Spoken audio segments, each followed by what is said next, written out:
네, 여러분 반갑습니다. 오늘도 루이스 벌커프의 조직신학, 인간론 부분들을 공부하고 있는데요. 은혜 언약에 관한 특성들을 지난 시간부터 지금 공부하고 있습니다. 은혜의 언약 안에 있는 인간이 제3부의 제목이고, 그 중에 지금은 제3장 은혜 언약의 성질에 관하여서 공부하고 있고, 함께 주기도문으로 기도하시고 오늘 공부를 시작하도록 하겠습니다. 하늘에 계신 우리 아버지여, 이름이 거룩히 여김을 받으시오며 나라의 마옵시며 뜻이 하늘에서 이룬 것 같이 땅에서도 이루어지이다. 오늘날 우리에게 일용할 양식을 주옵시고, 우리가 우리에게 죄 지은 자를 사하여 준 것 같이 우리 죄를 사하여 주옵시고, 우리를 시험에 들지 말게 하옵시고 다만 에게서 구하옵소서. 대개 나라와 권세광의 아버지께 영원히 있사옵나이다. 아멘. 지난 시간에 은혜 언약의 특성들과 관련돼서 첫 번째는 그것이 은혜로운 언약이다 라는 그런 특성, 그리고 두 번째는 그것은 삼위일체적인 언약이다 라는 특성, 세 번째는 그것은 영원한, 따라서 파기되지 않는 그러한 언약이다 라는 특성, 네 번째는 그것은 특별한 그리고 보편적이 아닌 언약이다 라는 특성, 그리고 다섯 번째로는 그것은 그 시행의 형식은 변할지라도 본질은 시대를 초월한 동일성을 갖는다 라는 그러한 특성들을 살펴보았습니다. 다섯 번째, 그것은 그 시행의 형식은 변할지라도 본질은 시대를 초월한 동일성을 갖는다 라는 그러한 내용과 관련해서 첫 번째로는 언약의 핵심은 구약과 신약을 막론하고 동일하다라는 것입니다.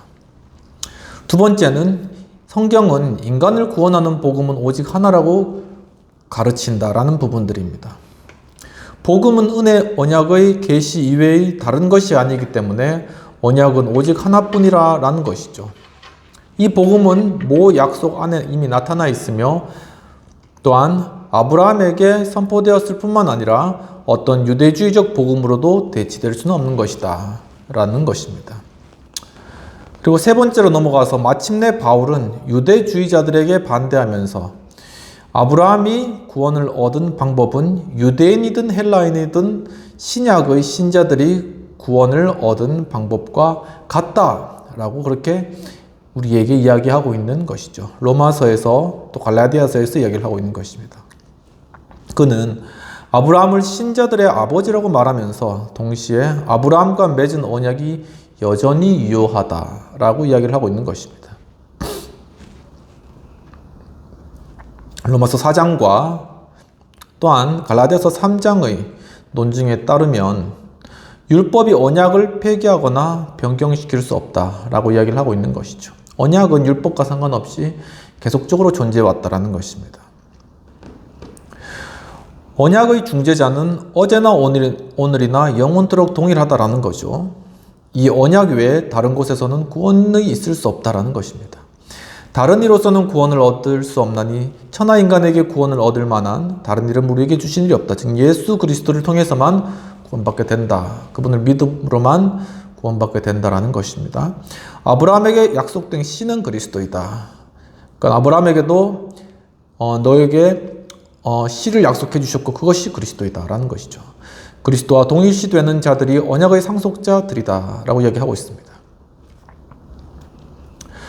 다섯 번째로는 언약 안에 나타난 구원의 길이 동일하다라는 것입니다. 성경은 시종 동일한 조건을 강조하는데 신자들이 소망하는 약속의 성취도 또한 동일하다라는 것이죠. 성례도 형식에 있어서는 다르지만 신약시대와 구약시대가 의미에 있어서는 본질적으로는 같다. 신약과 구약이 같다. 이게 좀 통일적인 것이죠. 이게 그렇게 보는 것입니다. 여섯 번째로는 언약의 내용은 조건적인 동시에 무조건적이라는 것입니다. 좀 말이 좀 쉽진 않은데 살펴보도록 하겠습니다. 언약이 조건적인가 아니면 무조건적인가라는 질문이 항상 제기되는데, 이 질문에 대해 대답하려면 주의 깊은 관찰을 필요로 한다고 보았습니다. 벌커프 교수님 그렇게 보았다는 것입니다. 답변의 내용은 어떤 관점에서 언약을 보느냐에 따라 좌우된다. 관점에 따라 다르다는 것이죠. 어떤 의미에서는 언약은 무조건적이다라는 것입니다. 언약 안에 있는 공로의 의미를 가진 조건은 없다라는 것이죠. 죄인은 회개하고 믿음을 갖도록 공고받는 것이고, 그러나 믿음과 회개가 언약의 복음을 받는 공로는 아니라는 것입니다. 이 점은 로마 카톨릭 및 알미니우스주의와 대립되는 그런 입장이 있는 것입니다. 은혜 언약의 조건적이라고 할 때는 인간이 언약을 요구하는 바를 자기의 힘으로 성취해야 한다는 의미는 아닙니다. 언약의 요구 앞에선 인간은 자신의 의무를 수행하는 데 필요한 능력을 오직 하나님께로부터 얻을 수가 있다는 것이죠. 즉 어떤 것을 믿음을 선택하는 것도 사실은 하나님의 능력을 주셔야지 선택할 수 있다는 것입니다. 어떤 의미에서 생각해 보면 하나님 자신이 택함 받은 자 안에서 조건을 성취하시는 것입니다.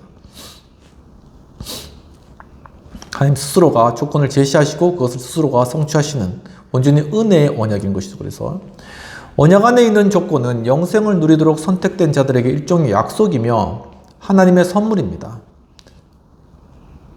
마지막으로 이 언약이 조건적이라는 말은 언약에 내포된 하나하나의 복을 받는 것이 조건에 따라 좌우된다는 것은 아닙니다. 믿음은 칭의의 필수 불가결한 조건이라고 말할 수 있는 것이죠. 이 칭의가 이루어지기 위해서는 믿음이 반드시 선지되어야 된다는 것이죠. 그러나 거듭날 때 믿음으로 받아들이는 것 그 자체는 그리스도 안에 있는 하나님의 은총의 작용으로 하나님께서 은총을 주셔야지 믿는 것도 가능하다는 것입니다. 그 작용에 근거한다는 것입니다. 여기까지가 언약은 무조건적이다라는 그런 내용이고 다른 의미에 있어서 언약은 조건적이라고 불릴 수 있다는 것인데 내용을 보면 언약이 조건적이라는 말도 일리가 있다는 것입니다. 언약의 기초를 살펴볼 때 우리는 언약이 예수 그리스도의 보증에 근거하고 있음을 알 수 있습니다. 은혜 언약을 소개하기 위해서 그리스도는 자신의 능동적이고 동시에 수동적인 순종을 통해서 행위 언약이 규정한 조건들을 충족시켜야 했고 실제로 충족시키셨습니다. 모든 율법을 이루신 것이죠. 다시 말하면 언약은 인간이 최초로 의식적인 언약 관계 안에 들어가 실제로 생명의 교제를 갖는다는 의미에서는 조건적이라는 것이죠. 이 같은 믿음에 따라 좌우되는 것입니다. 그러나 이 믿음은 하나님의 선물인 것이죠. 여기서 하나의 조건으로서의 믿음은 마음의 영적인 활동으로서의 믿음을 말하는 것입니다. 오직 믿음을 통해서만이 우리는 언약의 복을 의식적으로 누릴 수 있는 것이죠. 언약의 삶에 대한 우리의 실험적인 지식은 전적으로 믿음의 행사에 달려있다는 것입니다. 믿음의 삶을 살지 않는 자는 그의 의식에 관한 한 사실상 언약 밖에 있는 셈입니다. 만일 우리가 언약의 삶의 시작뿐만 아니라 점진적인 전개 그리고 완성까지도 고려한다면 성화도 믿음과 함께 하나의 조건으로 간주할 수 있을 것입니다. 그러나 양자가 모두 언약 안에 있는 것입니다. 모든 것이 언약 안에 믿음이나 아니면 성화나 같이 언약 안에 있다는 것입니다. 개혁교회는 종종 은혜 언약과 관련하여 조건이라는 말을 사용하는 것을 반대했습니다. 그 이유는 주로 알미니우스주의자들 때문인데 곧 알미니우스주의자들은 조건이라는 단어를 비성경적인 의미로 사용했으며 따라서 성경적인 의미를 밝히는 일에 실패했던 것입니다. 앞에서 말한 내용을 염두에 두고 생각해보면 은혜 언약과 관련하여 조건이라는 말을 사용하는 것이 완전히 정당한 일입니다. 왜냐하면 첫 번째로는 성경이 분명히 가르치는 바에 따르면 언약 생활 안에 들어가는 것은 믿음을 그 조건으로 하기 때문이다 라는 것입니다. 믿음이 하나의 조건으로 분명히 있는 것이죠. 두 번째, 성경은 종종 언약의 자녀들에게 경고를 바라는데 그러나 이 경고는 조건을 무시하는 자들, 곧 언약의 길을 걷기를 거절하는 자들에게 적용되는 것이죠.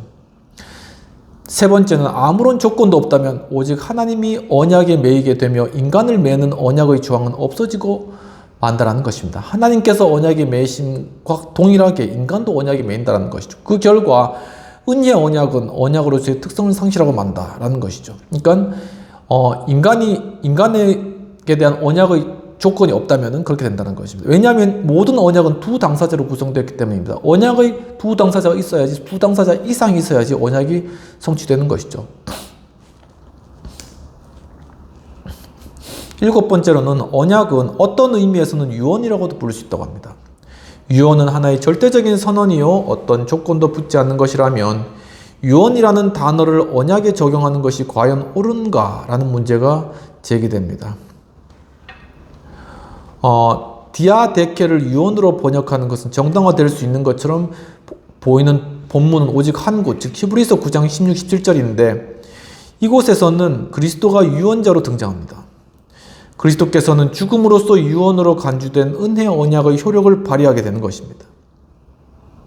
언약의 복은 유언에 의해 양도되며 유언상의 양도는 그리스도의 죽음과 더불어 집행됩니다.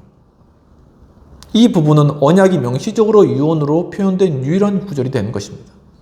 그리스도께서 죽으심으로 말미암아 우리가 남을 얻었다. 그리스도의 죽음이 전제되는 것이죠.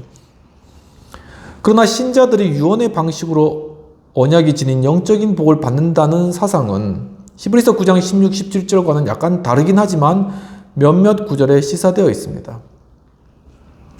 히브리서와 이 구절들의 차이점이라면 유언자가 그리스도가 아니라 하나님으로 되어 있다는 점입니다. 구약과 신약에서 모두, 특히 신약에서는 신자들이 양자로 입적되는 방법을 통하여 그리고 도덕적으로 거듭남으로써 하나님의 자녀들이 되었다고 말하고 있습니다. 이제 상속자됨과 기업의 개념은 아들됨의 개념과 자연적으로 관계가 있으며 이 개념들이 성경에서 자주 발견된다고 해서 조금 더 이상할 것이 없는 것입니다. 바울은 자녀이면 또한 상속자라고 말합니다. 이 구절을 근거해 볼 때 언약과 언약의 복이 성경에서 기업으로 표현되고 있음은 의심할 여지가 없는 것입니다. 그러나 이 표현은 다시 유언의 개념에 근거하고 있는 셈이지만 유언과 다른 점은 언약의 확증이 유언자의 죽음을 의미하지는 않는다는 것입니다. 신자들은 죽을 수 없는 하나님의 상속자들입니다. 죽으실 수 없는 하나님의 상속자인 것이죠. 그러니까 하나님의 상속자인데 그러면 하나님이 원래는 이제 인간적인 관점에서 죽으셔야 되잖아요. 상속을 받으려면은 상속자가 죽어야 되잖아요. 근데 하나님은 살아계신 상속자라는 것이죠. 그러니까 그런 것들이 좀 개념적으로 좀 차이가 난다는 것입니다. 그들은 동시에 그리스도와 함께 상속자가 된 자들이기도 합니다. 죄인이 있어서 언약은 유언적인 측면을 가지고 있으며 그러므로 기업으로 간주될 수가 있는 것입니다. 그러나 여기서 다음과 같은 문제가 제기되는데 이 같은 성격이 그리스도에게도 적용되는가 하는 것입니다. 우리가 그리스도와 함께 유업을 이을 자라는 사실을 고려하면 이 질문에 대해 긍정적으로 답변해야 할 것 같은 생각도 듭니다. 그러면 그리스도도 상속자인가? 라는 그런 질문인 것이죠. 누가복음 22장 29절에 있는 진술에 근거해 본다면 이 질문에 대해서도 긍정적으로 답변해야 할 것 같다는 것입니다.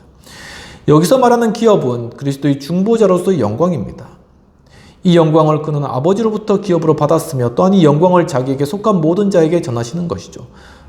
그러나 언약의 유언적인 측면이 있는 것은 사실이지만 이것은 어디까지나 하나의 양상에 지나지 않는 것이며 언약은 어디까지나 언약이라는 개념을 배제하지는 못한다는 것입니다. 이 언약이 유언으로 불릴 수 있는 이유는 첫째, 전체적으로 볼 때 그것은 하나님의 선물이며 둘째, 신약의 언약 시대가 그리스도의 죽음과 더불어 시작되었고 셋째, 확고하고 깨어질 수 없는 것이요 넷째, 그것을 통하여 하나님 자신이 인간에게 요구한 바를 주시기 때문이다 라는 것입니다. 그러나 이 말이 언약에는 쌍무적 요소가 없고 절대적으로 편무적이라는 뜻은 아닙니다. 두 당사자가 아무리 동등하지 못한다고 하더라도 하나님은 인간의 수준으로 내려오셔서 은혜를 통하여 인간을 언약의 두 번째 당사자로 삼아주신 것이죠. 절대적인 의미의 편무계약이란 말 자체가 모순입니다. 이와 함께 이 계약의 편무성을 강조하는 신학자들은 하나님과 인간이 서로 타협하는 중간 입장에서 만나는 것이 아니라 하나님이 인간에게 내려오셔서 은혜로 인간과 계약을 수립하시고 자신이 요구하는 모든 것을 주시며 인간은 오직 언약이 주는 유익을 받는 것뿐이라는 점을 강조하는 것이죠. 그러나 언약은 쌍무적 성격은 유지되어야 된다는 것입니다. 왜냐하면 물론 하나님이 작용하셔서 자신의 깊으신 뜻대로 원하고 행동할 수 있게 하시는 것은 사실이지만 인간은 실제로 믿음과 회개를 통해서 언약의 요구를 충족시키는 것으로 나타나기 때문입니다. 그러니까 하나님께서 무조건 베풀어 주시고 하나님께서 무조건 언약의 요구까지 다 들어주시고 편무적으로 한쪽 방향으로만 하는 것이 아니라 분명히 언약은 쌍방과의 관계가 있고 인간은 실제적인 측면에서 믿음으로 하나님께 반응하고 그러므로 말미암아 하나님의 그 언약의 축복을 받는 그러한 관계에 있다라는 것입니다. 이까지 하고 이 그리스도와 언약의 관계에 대해서 살펴보도록 하겠습니다. 그리스도는 성경에서 언약의 중보자로 표현됩니다. 헬라어 메시테스는 고전 헬라어에는 등장하지 않고 필로와 후기 헬라 저자들에게 발견되는 단어인데 70인역에서는 욥기 9장 33절에 단 한 번 등장할 뿐입니다. 영어의 메디에이터, 네덜란드의 미들러, 독일어에서의 미틀러는 단순히 두 당사자 사이에 중재하는 자 또는 일반적인 의미의 중재자를 연상하게 만드는 것이죠. 그러나 성경상의 개념은 이보다 훨씬 더 깊습니다. 그리스도가 중보자라는 말은 여러 가지 의미를 가지고 있는데, 그리스도께서 하나님과 인간 사이에 개입하시는 것은 화평을 청하고 화평을 이루도록 설득하기 위함일 뿐만 아니라 전권을 위임받고 화평을 이루는 데 필요한 모든 일을 수행하기 위한 것입니다.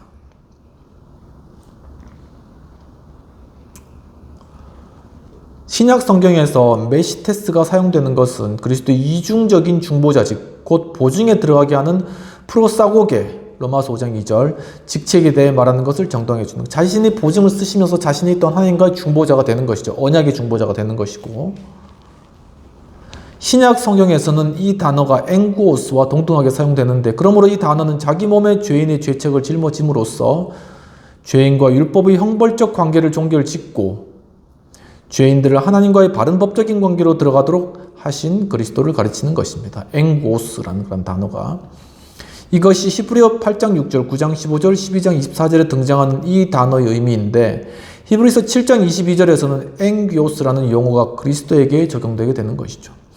그러나 한 구절에서는 이 단어가 평범한 의미의 중개자, 곧 두 당사자 사이에 개입하여 양자를 화목시키도록 부르심을 받은 자라는 의미를 또 가지기도 합니다. 디모데전서 2장 5절에 여기서 그리스도는 자신의 희생제사에 근거하여 하나님과 인간을 하나로 묶는 역할을 수행하는 중보자로 표현됩니다.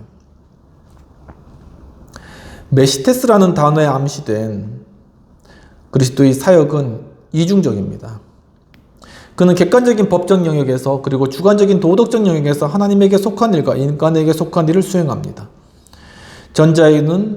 전자에서는 그리스도는 죄책을 속함으로써 하나님의 의로운 불쾌함을 달래시며 아버지가 자신에게 주신 자들을 위하여 간구하시며 그들이 인격과 봉사를 하나님이 받으실 만한 것으로 만들어 주십니다. 후자에서는 그리스도는 하나님에 관한 진리, 그리고 인간들이 하나님과 맺고 있는 관계와 하나님이 받으실 만한 조건들에 관한 진리를 인간에게 보여주며 인간들을 설득하고 능력을 주어 진리를 받아들이도록 만드시며 모든 삶의 상황에서 신자들을 지도하고 지원하심으로써 신자들의 구원을 완성시켜 가시는 것이죠. 이 일을 이루실 때 하나님은 인간의 사역을 도구로 사용하신다라는 것입니다.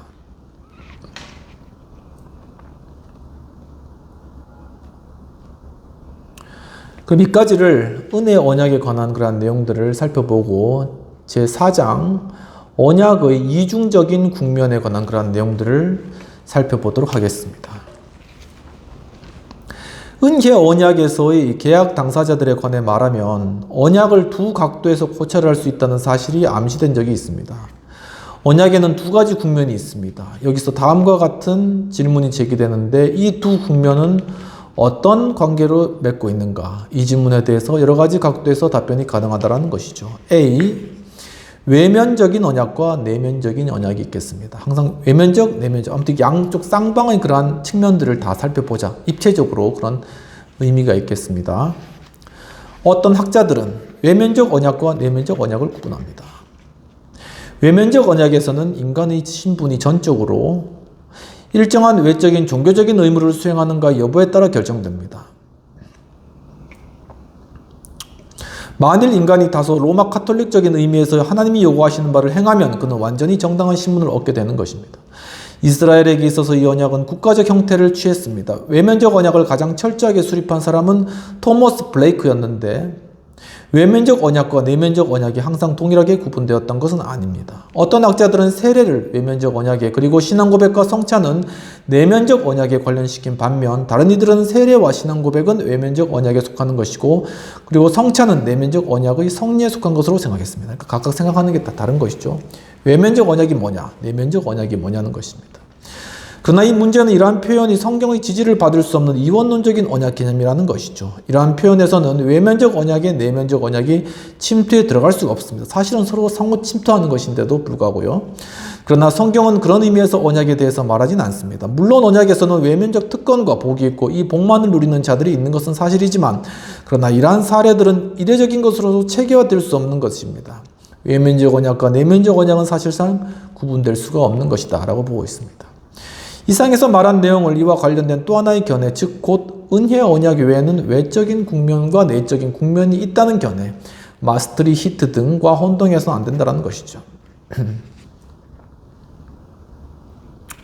그러니까 외면적 국면과 내면적 국면이 있다. 이런 것과 외면적 언약과 내면적 언약이 있다. 이건 다르다는 것입니다. 이 견해에 따르면 어떤 이들은 참된 영적인 방법으로 언약상의 책임을 받아들이는 반면 어떤 이들은 다만 입으로만 하는 외적인 고백만으로 받아들임으로써 언약에 참여하게 된다는 것입니다.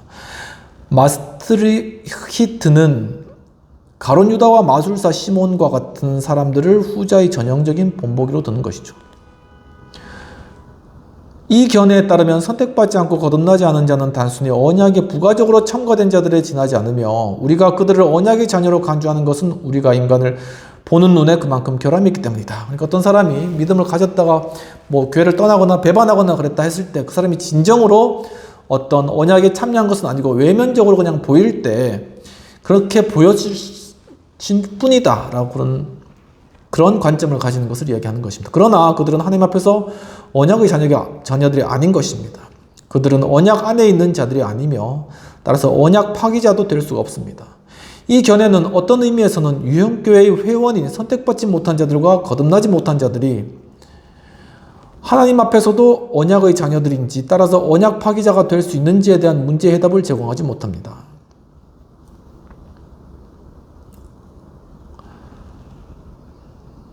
언약에서 벗어난 사람들이라는 것이죠.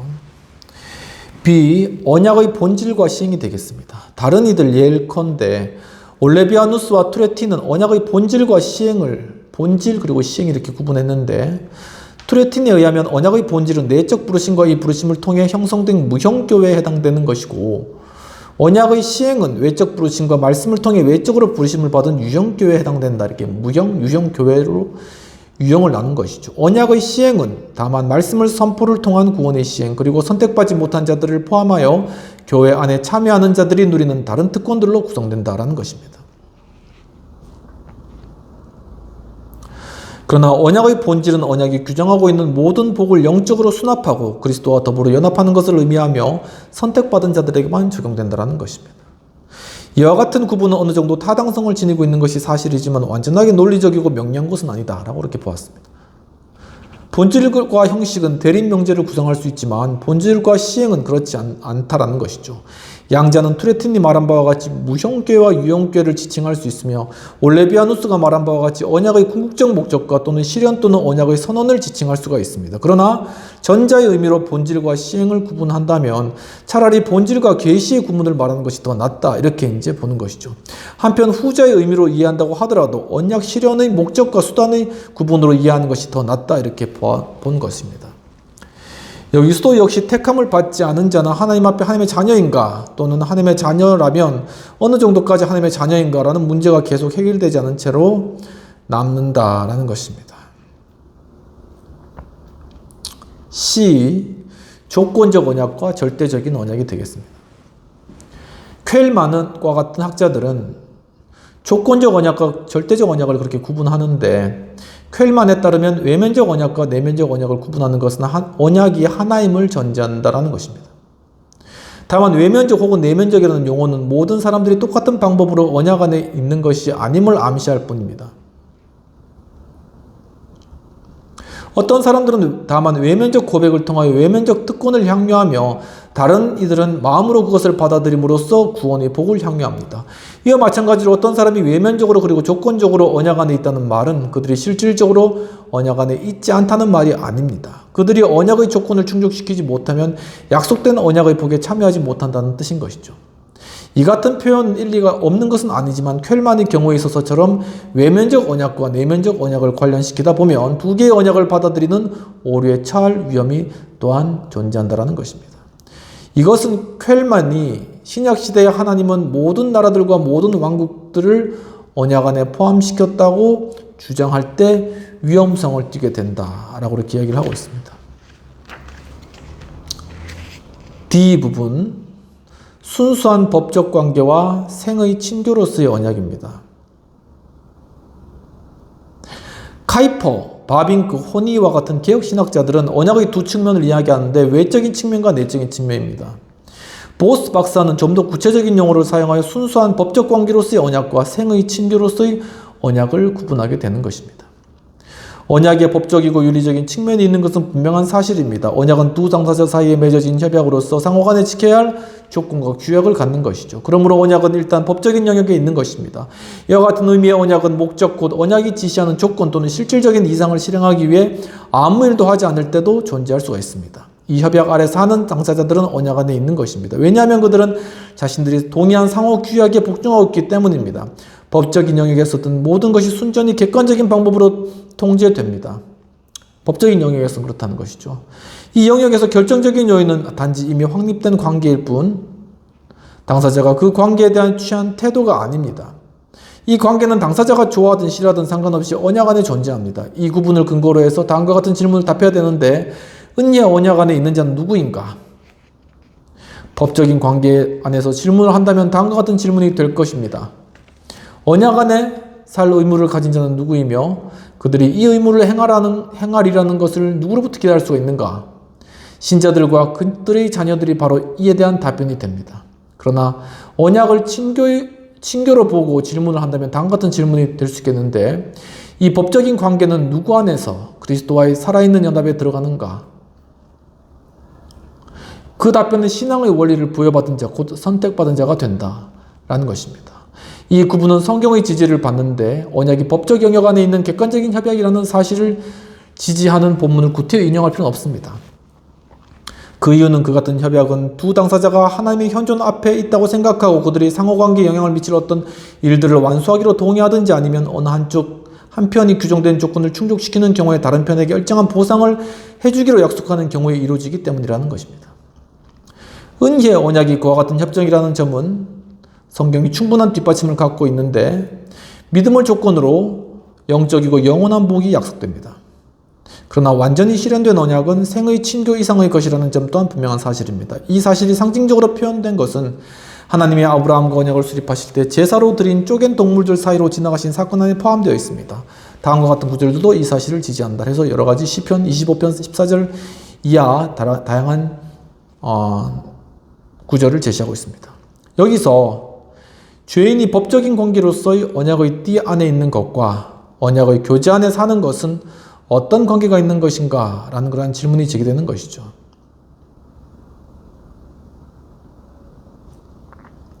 양자는 모종의 내적 연관성 없이 나란히 병존하는 것이 아니라 아주 밀접하게 연관되어 있어서 어떤 형태의 이원론도 용납하지 않는 것으로 간주해야 된다는 것입니다. 어떤 자가 자발적으로 언약 관계를 취하면 양자는 병존하는 것이 틀림없습니다. 그렇지 않으면 관계는 잘못된 것입니다. 그러나 언약 안에서 태어난 자의 경우에는 문제가 훨씬 더 복잡한데 둘 중에 어느 하나가 독립적으로 존재할 수 있는가? 그와 같은 경우에 있어서 언약은 단순한 법적 관계에 지나지 않는 것인가? 그래야 이 관계 안에서 단지 의무 조항이 언약 관계가 지니는 영광스러운 실제를 대신하는 것인가? 언약 관계가 살아있는 교제를 산출하리라는 기대를 할 만한 타당한 근거가 있는 것인가? 자기 스스로 믿을 능력이 없는 죄인에게 있어서도 언약은 살아있는 현실인 것인가? 현실일 수 있는가? 이 질문에 대해서 언약 관계가 언약의 삶을 산출하리라는 것은 하나님의 뜻임이 틀림없다는 결론을 내릴 수가 있습니다. 그리고 하나님 자신이 직접 신자들의 후손에 관한 약속을 통하여 이 일이 모든 개개인에게서가 아니라 집단적인 의미에서의 언약의 후손 안에서 일어날 것이라는 사실을 보증해 주십니다. 하나님의 약속에 근거하여 우리가 믿을 수 있는 바는 신실하게 언약이 시행될 때 일반적인 의미에서의 언약 관계는 언약의 삶 속에서 완전히 실현되리라는 것입니다. 오늘 여기까지 공부하도록 하고 다음 시간에는 법적인 관계로서의 언약의 회원이 되는 그러한 자격들에 대해서 살펴보도록 하겠습니다. 함께 기도하고 마치도록 하겠습니다. 하나님 아버지, 오늘 또한 언약의 그러한 다양한 관점들, 또한 외적인 언약과 내적인 언약들, 이러한 언약들에 대해 살펴보았습니다. 우리가 하나님의 은혜 언약 가운데 있고 또한 우리가 믿음으로 반응해야 될 책임과 또한 우리의 선택이 있고, 하지만 하나님께서 이 모든 것을 은총 가운데 이루어 주셨고 우리가 또한 은혜의 언약 가운데 있는 그러한 존재인 것을 또한 가르쳐 주시는 은혜를 감사합니다. 주, 우리가 이러한 은혜를 깨닫고 우리 주님의 언약의 백성으로 살아가게 하시옵시고 이젠 칭의와 함께 성화의 과정 역시도 이 언약 가운데 이루어짐으로 말미암아 하나님의 언약과 말씀을 성취하고 그것을 따라 행하고 그것을 믿음으로 받음으로 말미암아 이 땅 가운데 하나님께서 모든 언약하시고 약속하신 그러한 축복과 은혜와 기업들을 누려가며 특히나 그리스도의 풍성함과 은혜의 그러한 삶 가운데 참된 평안과 안식을 누려가는 복된 삶 살아갈 수 있도록 주님 크게 축복하시고 아버지 함께하여 주시옵소서. 오늘도 귀한 공부의 시간 허락해 주신 은혜를 감사하고 모든 말씀 우리 주 예수님 이름으로 기도하옵나이다. 아멘. 오늘도 주일시장 공부 함께 참여해 주신 여러분 감사합니다. 계속적으로 이렇게 공부해 나가면서 그리스도의 언약의 삶, 언약 안에 있는 성도의 삶에 대해서 깊이 깨달아 알므로 말미암아 우리 삶 가운데 또한 이 언약 안에 있음으로 말미암아 누리는 여러 가지 복들을 또한 누리고 또한 그 가운데 하나님의 약속들의 참된 그러한 맛을 또 알아가는 복된 그러한 시간 되시기를 축원합니다. 감사합니다.